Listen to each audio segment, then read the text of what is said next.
Hi, my name's Charlie King. I'm with Heroic Fatherhood, and welcome to your Mentor's Moment. In this series, we answer questions from real dads asking for advice, support, or a new perspective on something they're facing in their lives. In today's question, a dad asks, why do most fathers hate their sons and vice versa? Well, this is a great question. It sounds like it presupposes that fathers always hate their sons.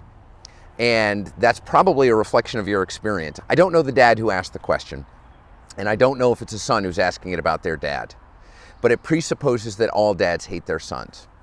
And I don't think that that's the experience of every father. I think that there are endless numbers of challenges about raising boys as a man. And as part of the answer, I'd like to review my experience of raising a boy and what you can expect as a son raising a dad and opportunities you might open up, or as a dad who's raising boys and looking for opportunities to stay connected even as they grow up, change developmentally, and try to find their own space. I don't know any boy who doesn't have a challenge being raised by his father. I don't know any boy who didn't push back against his father. I don't know any boy who didn't break rules specifically put down, set in stone by his father. This includes my father as well. It is part of the developmental process that boys, as they grow up, will go from idolizing their fathers to at one point resenting them. It's gonna happen. They feel like that they're being overbearing, they feel like they're being the authoritarian, they feel like they're putting in rules that don't apply to them or shouldn't have to, or that they're being overly restrictive. And there are no hard and fast rules about this. And it's always a challenge and some days a struggle as a dad of boys. So there will always be, to some extent, a sense of conflict when you're raising boys, and that's okay, that's normal, because that's the way boys are wired sometimes, especially when they're in relationship with their dad. There's this point in relationship where kids grow closer and grow further away from one of their parents. This is no more true than with father-son relationships. There will be times when your kids are sort of that 9, 10, 11 age where they worship the ground you walk on. They talk to their friends about how awesome their dad is, or they long for more time and more energy with you, and they just want to spend time with you. They want to be your best friend, and it's really easy sometimes to feel like your kids are becoming your best friend, especially your boys, because they're wired like you genetically, they talk like you because they're used to the way that you speak, and it's really easy to connect with them. But there's always going to be that developmental shift. There's always going to be that shift away from center, where the boys are starting to distinguish themselves from you, where it's part of their developmental process to start pushing back and finding their own way, even if they don't know what that looks like. This is that time when they start experimenting with things, breaking rules, trying out risky behaviors, talking back, doing things that are either wantonly against what your directions, advice, or insight might be, or just that they stop paying attention to you and feel like that you're just an ancillary human being in their space. And if you're used to that, sort of worshiping, and that you really resonated with, oh, we were so close, we were like best friends, we were in it together, that can be super tough. But it's also normal. It's part of the developmental process, and it's just where they're at. And where they were close at one point and then they moved away, so too will they move back. And they will move away and back many times in their lifetime. So this is just part of the process. And you got to swing into it and let it be okay, because it is just going to go the way it's going to go. So the keys for us as dads is when to draw the line and when to move it. With younger kids, especially when they feel really connected to us, it seems a lot easier to draw a line in the sand and say, across this we shall not pass, and the kids go, that's the line, my father said so, I worship the ground he walks on. Or at least they have some sort of connection, or you're more of an authority figure where they're more likely to stay on that side of the line. There will become a time when that line looks like the thing they have to break. Not because there's anything wrong with the line, but just because they know it creates some sort of a conflict and it's a way to distinguish themselves from you. It's in our best interest to take a look at the lines that we've drawn in the sand and to really decide where the lines actually are versus the way that we've drawn them in the past.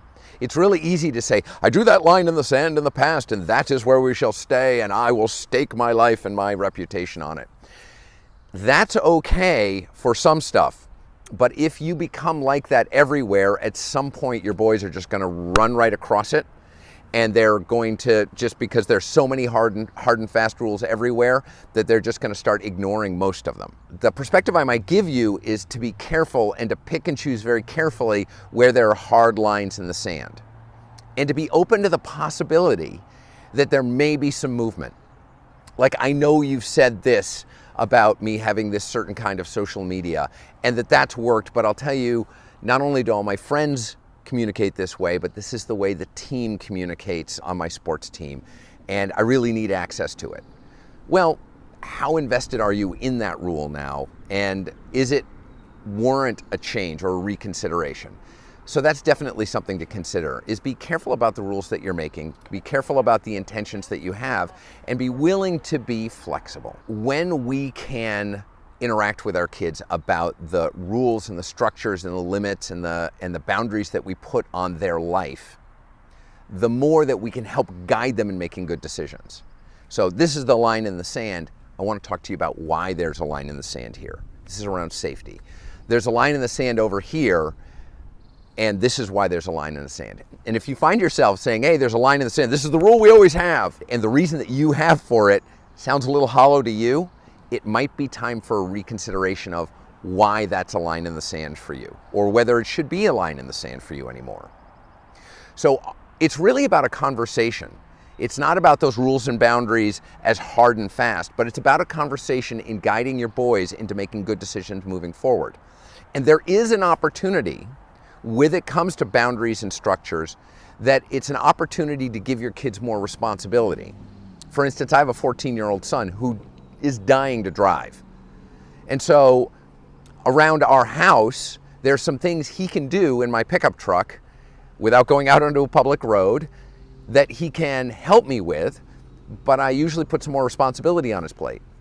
Yeah, you can drive the truck, but I want you to hook up the trailer and go put it over there and unload the chips. Yes, that's super heavy. You can load it in the truck to move it over there. That's great. But once you're over there, go ahead and split the wood that's over there. Yes, you can use the truck, but why don't you take the garbage to the end of the street with the truck after you've done the garbage in the house? So there's this opportunity, right, to take rules that you may have put in place and to find some flexibility in it and say, hey, you know the thing you said you've always wanted, but I said is absolutely out of the question?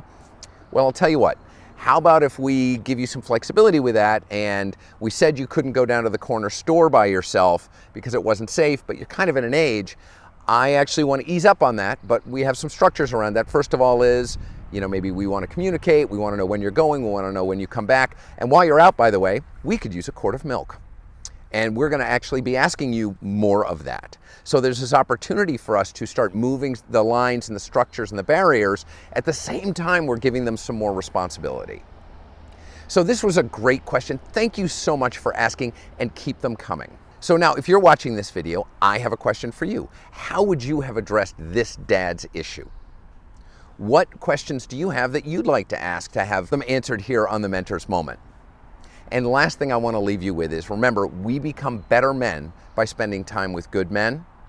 My name's Charlie King. I'm with Heroic Fatherhood, and this has been your Mentor's Moment.